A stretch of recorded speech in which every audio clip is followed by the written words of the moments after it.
ప్రాంతంలో 307, 329, 342 సర్వే నెంబర్లో మరి హైడ్రా గత 18 నెలల నుంచి పేద ప్రజలని నిద్రపోనీయకుండా చేస్తున్నటువంటి పరిస్థితులు మనందరం కూడా చూస్తూ ఉన్నాం. నిజంగా 2014 ముందు ప్రజలు ఎవరైనా పండగ పూట ఊరికి పోవాలంటే ఇంటికి తాళం వేసి దొంగల భయం అని భయపడేవాళ్ళు. మరి ఈరోజు పరిస్థితి ఏంటంటే ఇంటికి తాళం వేసిపోతే హైడ్రా వచ్చి కూలగొడుతున్న టెన్షన్ ఎక్కువ జనాలకు ఇంకా నిద్ర పట్టకుండా పరిస్థితి వచ్చింది. మరి ఈరోజు ఇక్కడ 307, 329, 342 సర్వే నెంబర్లో గత 20 సంవత్సరాలుగా ఇక్కడ ఉన్నటువంటి పేద ప్రజలు ఇక్కడిని రాళ్ళు కొట్టుకొని ఇక్కడిని ఉంటూ నిరసనలు ఏర్పడుతున్న పరిస్థితులు మా అందరికీ తెలుసు. మరి ఇక్కడ ఈరోజు హైడ్రా వచ్చి ఈరోజు ప్రజలని ఎలాంటి సమాచారం లేకుండా హైకోర్టు ఆదేశాలు గతంలో ఇచ్చింది కూడా. ఏమని చెప్పింది?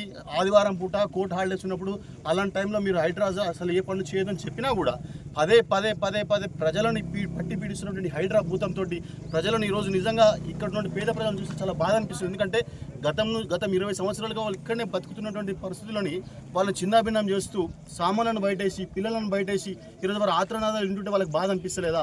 ప్రజలు ఈరోజు రోడ్డున పడుతుంటే వాళ్ళకు కనికరిస్తలేరా? గత 18 నెలలుగా కుక్కట్పల్లిలో ఒక లేడీ చనిపోయింది. అలా ఎంతోమంది పేద ప్రజలు ప్రాణాలు కోల్పోతున్నా కూడా ఈరోజు హైడ్రా పట్టించుకుంటలేదంటే ఇది ప్రజాపాలన కాదు, ప్రజా వ్యతిరేక పాలన, ప్రజలని పట్టి పీడిస్తున్నటువంటి ప్రజాపాలన తప్ప వేరే పాలన కాదు.